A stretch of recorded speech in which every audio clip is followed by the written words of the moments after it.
transitions. They occur no matter what.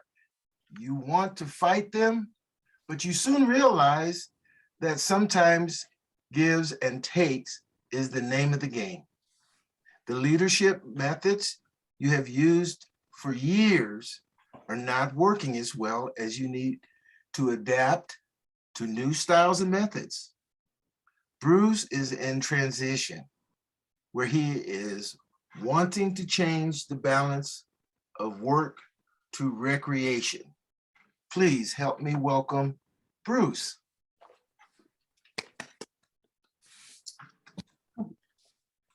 Good morning, Sterling, and all of the other Toastmasters. This is a great day of gratitude.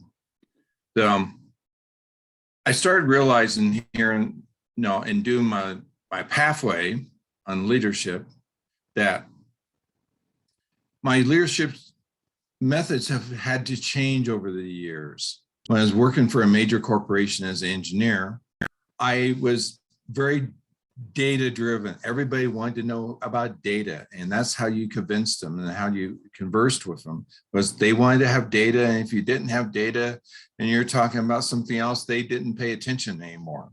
So data was the name of the game. Then I became an entrepreneur, and as an entrepreneur, I didn't need data per se to convince other people, but I needed to be supportive and supporting the direction that I wanted to end up having them go and take. And so I was in a supportive role, and being that I have real estate and tenants renting from me, I had to support them so they continued to do things. And sometimes they just plain needed some leadership from that point of view, being supportive in their actions and during their transitions. But here in the last few years, I started looking back through and everything else, and I'm finding out that I'm doing a major transition and having to do leadership.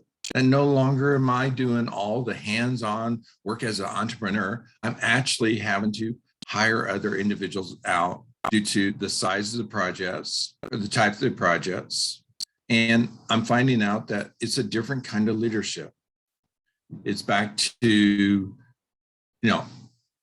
I'm subbing out the work to a individual that is supposed to provide the leadership qualities of the project.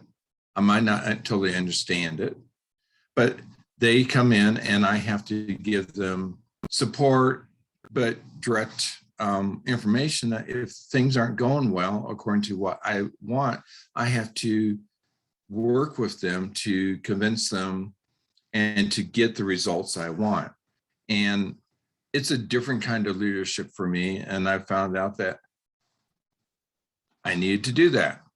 And then here in the last couple of years, I've now become a member of a couple of different organizations.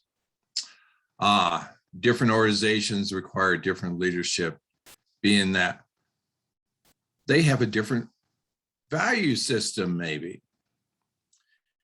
It's a little bit different to talk to a group that is mainly primarily focused on how do we get on water, how do we boat, how do we have the lowest cost living expenses, versus the others that are more military background, where everything is structured more like a military operation and they deal with it that way.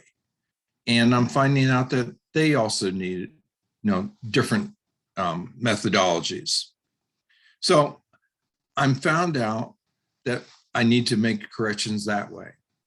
And then I have a new recreational activity that I know that a lot of you have found out about or know about, is that it's sailing.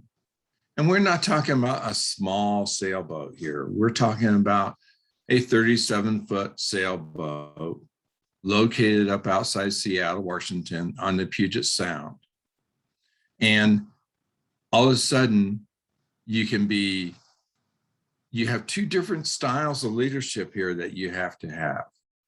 As a solo, sailor, you have to take care of everything. So, that's just like the way I've done entrepreneurial all the time. Is I have to make the decisions. I have to do the work. I have to deal with the consequences if I don't do the work correctly. And unfortunately, I have a new boss, and she's a little bit demanding, called Mother Nature. And she can really change your day if you don't pay attention to what she's providing you information about. Then the other hand is that all of a sudden you're coming in for a docking experience where you're transitioning in from this solo entrepreneur, and now you're trying to come into this dock. And while you've had Mother Nature come in and she's blowing you off the dock or into the dock, you're going too slow, too fast, and then all of a sudden everybody's there to help you. How do you get them to help you? And you have to provide them direct information about, do this. And you don't know necessarily how they might not be able to do that. So that's what the next leadership is learning how to do that. Or if you take friends and family out, how do you work with them in this situation? Because now all of a sudden you're the captain, or whoever has the helm or the wheel in our boat is the captain, and making sure that everybody understands what they need to do as far as jobs. And that is where I'm learning that my leadership style has to change, because I can't do everything, because I found out that definitely I cannot bounce from the stern of the boat to the bow of the boat and back in a couple of seconds. So I've learned and I've given up, and I'm very grateful, and I have a lot of gratitude for everybody that is willing to help me with the sailing of my boat and learning even more information about how to be a better leader. Back to you, Sterling.